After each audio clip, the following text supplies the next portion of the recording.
Okay, so welcome again. Thank you so much for joining us and registering for this event. I think this is going to be a fun event. It's going to be fairly informal, and you know, Grant and I are looking today.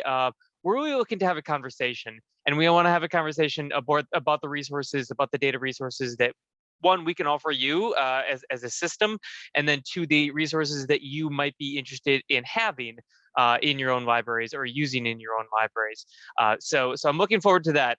Here's what we're going to be looking at today. So the first item on the agenda is I'm going to do some just Rails updates, kind of update you on some things that are happening around the system. Grant's going to do his presentation, and then we're going to do some real quick polls to kind of find out what's going on with you in terms of data, and then we'll have some Q&A discussion. And Grant and I actually have some discussion questions for you all, so I hope you will be interested in participating. In the Q&A portion, there's two options for you. You can either type your question in the chat, and I'll read it out loud to Grant and he can answer them, or you can use the hand raising feature, and I will call on you to unmute, and you can also turn on, you should have the ability to turn on your video as well. The Q&A portion is not going to be recorded. Again, we always think that restricts people a little bit. So once Grant's presentation is done, I will stop the recording and we'll go on with the rest of the meeting. Okay, a couple things that are going on. So I just wanted to offer a archived continuing education event. This was archived back in February. It's called Becoming an Upstander in an Introduction. And this was only going to be available for the rest of the year, so for 2022. It was presented by two presenters, Rena Campbell and Elaine Robbins-Harris. Both of them are frequent speakers and consultants on topics related to equity, diversity, and inclusion. And for this particular session, it was an introduction into becoming an upstander, you know, the ideas and theories behind why that is important. It is available from the Rails website. You can access it as a YouTube video, and there's also the slides that you can download directly as PDFs. So I wanted to point that to you all. An upcoming continuing education event that we have on Wednesday, April 28th, Barbara Alvarez, who is a public librarian from Wisconsin, will be giving a presentation called the Ultimate Instagram Workshop. And this event, Barbara's actually a frequent speaker for Rails. She talks a lot about marketing and how your library can use Instagram to reach potentially new users. So that is on L2. You will register via Zoom. Again, Wednesday, April 28th, 11 to 12:30 p.m. We have a few openings for the Rails board, and if you're interested, I think most of you from public libraries, at least, I think largely our audience today is from public libraries. You all would be eligible for the 2 at-large seats. These are 3-year terms, so your term would begin actually July 2022 and go to July 2025. Applications are due next week, so next Wednesday. We're really excited. We're hoping to get some people who are interested in kind of helping promote our new strategic plan. And all of the cool things that are involved in that strategic plan. Last thing I'm going to mention is we have a new Pulse page on the Rails website, and it's related to materials challenges. We actually held an online roundtable back in March about materials challenges and kind of the approaches that libraries will be taking towards this issue. So that event is listed on this materials challenges page. There's also links to other resources, other events that have happened, other statements. You can see the aisle statement that Rails put out supporting school libraries on that page. So just go to our homepage and look up materials challenges, the Pulse page there, and you can find it. Okay, so at this point, I'm going to stop talking and I'm going to turn it over to my colleague, Grant Halter. Grant is the Rails Data Analysis Manager. He is the person we all go to whenever we have a data question at Rails. And he has put together a lot of great resources for libraries out there. So I'm excited that he'll be able to share those with us. So Grant, I'm going to stop sharing my screen and allow you to share, and we'll get going. Awesome. Well, thanks, Dan. Yes. Hi, everyone. I'm Grant, Data Analysis Manager at Rails, and I just hit my 3-year anniversary at Rails, which was great, and officially spent time working at Rails longer post-COVID than pre-COVID. So that's always fun to think about. All righty, so we're going to jump into it. I put together a bunch of data resources that already exist and a few others that I'm going to walk you through, and everything is going to be live demo today, so just bear with me. Feel free to interrupt at any time, ask questions. We've got plenty of time to go at whatever pace we need.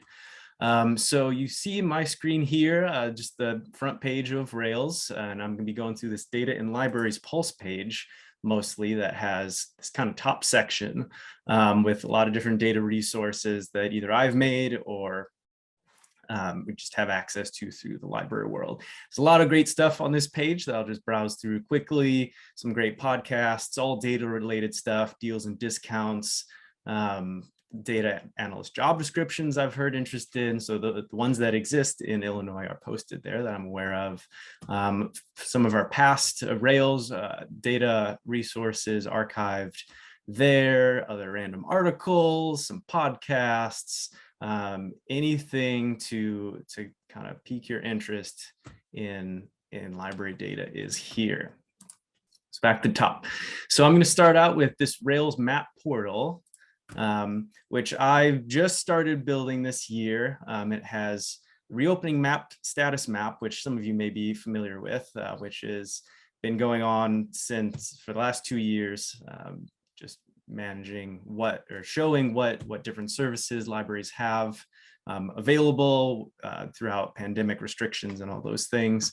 But I won't go through that today. I'm going to go through this IPLAR data, which is just growing now. And I just kept it bare bones for the moment. So right now, this is just the default page, is the Rails resource sharing map by the LSAP or consortia, as well as the standalone libraries are in gray, and Heartland is down there. But you can click through, and I just love all the map stuff. It's really visual. You can click through and see by service population, operating expenditures, and collection expenditures mapped out. So I like to use this just to compare libraries or compare regions to see how the colors change when I click amongst these. You can zoom in and kind of target your peers and see, oh, their operating expenditures are higher, or their collection expenditures are higher. What are they doing differently? And what could I be doing differently? Just a different way to visualize it rather than the normal table report structure that we're used to seeing. And it's always fun to visualize stuff in a different way to kind of pique your curiosity other ways. So that was Rails created, and on the Illinois State Library website, we have the new library service areas map, which was created by LASA out of Southern Illinois, Edwardsville. They're a great group doing a lot of fun map stuff with that. What I wanted to show on this map here is it obviously has all of the library service areas in Illinois. If I zoom in and just click on one, how about Peru? It shows some really useful data about the population change for each library between the two censuses, 2010 and 2020, as well as a race and ethnicity breakdown based on that census information as well. So I find that really useful to dig in and really kind of get some solid numbers, both for advocacy reasons, but also kind of get a better feel for what your peers are like. I know there's a lot of, we like to call this Swiss cheese going on. So where the service area it's not solid. So there's a lot of unserved population as well. So kind of digging in and getting a feel for who lives there. I think there's also an overlap. So you can look at that percent change. If I zoom out, you can look at that percent change, different colors, drag this down. Blue is net gain, orange and darker oranges is a net loss. So you can see in general kind of where that is. If you turn the library service areas back on, you can kind of see it, the way the maps are layered. It kind of hides some of the colors there, but you can get a feel for what's going on either in your area. You zoom out and you can compare the various peer libraries next to you. I'm going to keep going on the mapping stuff. So those are two public resources. I'm going to go to PolicyMap, which not endorsed by, we're not being paid. I'm not even using PolicyMap, not paying it for myself, but it's a nice free resource to kind of get your toes dipped into mapping census data that I like. So this is, I'm not logged in or anything. This is just the free resource version of it here. PolicyMap, and it looks like I just had it defaulted to population. You can zoom in, zoom out, and it adjusts the kind of specificity to that. And I just want to go through a few examples that I thought might be useful just to kind of pique your curiosity on how to use some of this data. So we're going to go to demographics, and then race, ethnicity, diversity, and then prominent race and ethnicity by group. And you can see in the city, a lot of different variations. You can see as you zoom in how things change. So I like these resources outside of the library ones that normally use. What I'm not seeing are the public service areas. I know a lot of libraries are districts and they don't follow the precise city or village lines. So you can go in here and kind of see by block, by street, by census tract, the variations of that.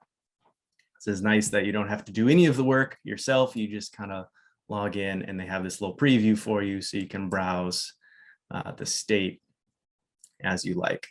Can be helpful for programming, for collection, assessment, and all that kind of fun stuff. Another one, I'll go to this education tab and go to attainment, and then educational attainment, and then some college or associate's degree.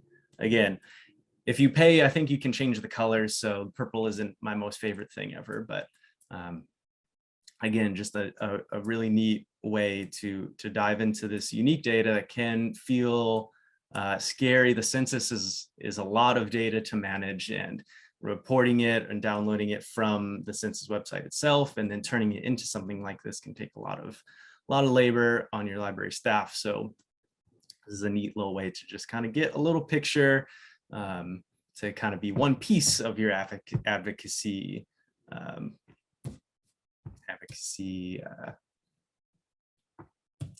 attempt. My brain's flustered with all this data. An advocacy piece for your library or for your program that you want to try, that you can show, hey, this is where our library is, and these certain populations, according to the census, are low or high, to support the kind of new services that you want. Let's go one more. Oh, I had the COVID article as well. So if I go back, I just stumbled onto this when I was browsing this morning, but they had how a few news sites are using the COVID data. And on the Washington Post, they had this map embedded of various ways that COVID has impacted different communities. So this is majority of people of color.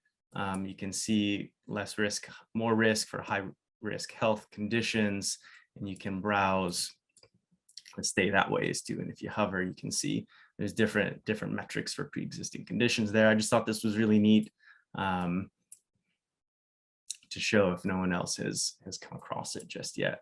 You can switch it as you go. Crowded households, most uninsured, could all be really useful stuff. And maps, always having a nice visual in those board meetings or board reports can kind of grab that attention, to kind of show and support whatever kind of thing you're trying to push. All right, that was a lot of maps.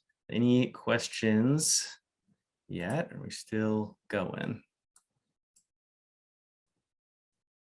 Looks like we're clear, and I will move on to this other Rails public library dashboard, which is still there's a link from the data and libraries page, this fourth or fifth bullet, public IPLAR dashboard. And this was created by me just to kind of show the IPLAR data in a little bit different way get some comparison tools out there for libraries, to use it for advocacy, to use it for comparison, to understand where they kind of fall in the library landscape. There can be a lot of misconceptions about if budgets are increasing or decreasing across the state. And this is just one way to kind of see where you fit with your peer libraries, or who you think are peer libraries, or find some new ones as well. So this first page, I have just a little bit explanation of how to kind of read these scatter plots, which are my favorite type of graph. I hope everyone learns to love them as much as I do. Just how you're comparing your peers, either horizontally or vertically, whether their x-axis, population in this case, or operating expenditures are the same, and how that moves across the line, and how you can use that to kind of assess where your library is at. So I'll just dive into the first, most basic one, and it defaults to all libraries, and Chicago Public is huge. So I'm just going to filter to Rails at the moment, and you can see each one of these dots represents a library. So here's Oak Lawn, population of 56,000. Oh, I lost it. 56,000, operating expenditures, 5.6 million. And you can see their dot is here. If you move horizontal or vertical along the axes, you can find their peers. So Elk Grove has a smaller population, but the same operating expenditures budget. And at the far end of the other way, Joliet, again, has the same budget, but larger population. So that's interesting to see which libraries fall. And it's just another different way to visualize it rather than the tables or the graphs. Of course, you can always find that, pull a table with this information, but seeing it visually kind of puts it into a different context with the space going on. So I love looking at this kind of stuff. Another fun one is operating expenditures versus e-material. I know that e-material expenditures can vary greatly depending on the library budgets, the strategies, the vendors. So this could be one tool to use to advocate for your library. If you see peer libraries that you kind of hold yourself up to and they have a bigger budget, you can use this to find them and kind of build a case to kind of support whatever initiative you may need. So there's some filters up here as well. If I want to pull in library operating expenditures between about $1 million and say 5 million, you can see it kind of shrinks the plot there. And then you can also sort through these various libraries and find your library and see who's a peer, who did you think was a peer, who's not a peer, and compare their operating expenditures next to them. Another good piece just for comparison and kind of library advocacy, I'm really pushing because I think this stuff is going to be really useful, not as the end all be all for your initiative, but data always can help push your stuff through. And then, so this last one I just put together this morning because I've heard it off and on of it's useful, but there's a lot of context with it with kind of the net lender borrower ILL data. And there's a lot of different ways you can poke through this. Again, I'll kind of bring this down. Operating expenditures around 4.5 to, I'll say 1.5, and population less than 35,000. You get a few dots here, and you can see there's extremes. You have Batavia all the way at the top, but it's kind of a top in quotations because that's just top by volume. But you can see their net is just plus 1,000 about. So that's an interesting thing versus Geneva. Their dot is also an outlier, but you can see they're a net borrower in comparison. We see this kind of group and cluster. They're about under 25,000. So let's peek in there a little bit. You can see this cluster going on. Of course, you can view the whole table of them over here. We're sorting them by the net, so you can see if these are your peer libraries, you consider peers, you can kind of find where you fall. Net borrower lender is a contentious topic from what I've heard. So you can make your decisions from that, but this is just a tool to kind of help you build your case or find some useful and interesting information to kind of guide your decision making, guide your library.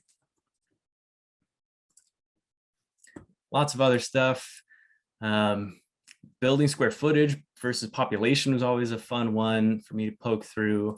If I filter to Rails, kind of look at square footage, you have the average square foot per person, and the median up here versus, okay, Bedford and McCook are outliers in a lot of things based on just kind of where they're situated.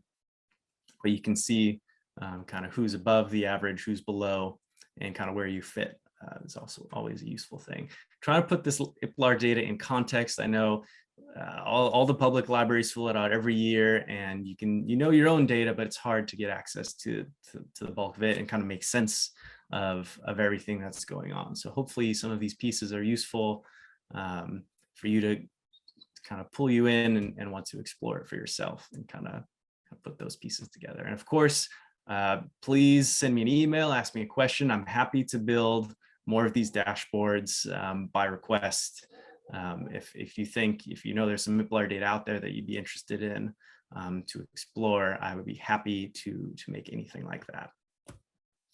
And that said, I've done that for different Rails board groups and kind of subcommittees. This one is for kind of the LSAP working group, put together just kind of some comparisons of LSAP fees and operating expenditures for the average LSAP library. I picked this one just because it was so striking to see visually. This graph is operating expenditures by each one of these bars is a library, and just to see the 50th percentile. So half of libraries are below this number in operating expenditures. Just see it visually. I know I hear a lot about the small libraries and how many there are, and this really puts into context what that means this is statewide currently, the 640 public libraries, what that looks like. Whereas being in Rails, living in Chicago suburbs, I hear a lot about these larger libraries, but bringing it back to the small libraries is always good. So there's other fields in here as well. I can filter it by service population. If we go under 30,000, everything will update. We got 500 libraries. Let's just go to Rails then. Just exploring. This isn't as much for comparison, but just kind of putting into context kind of the state of Illinois libraries and where everyone's at.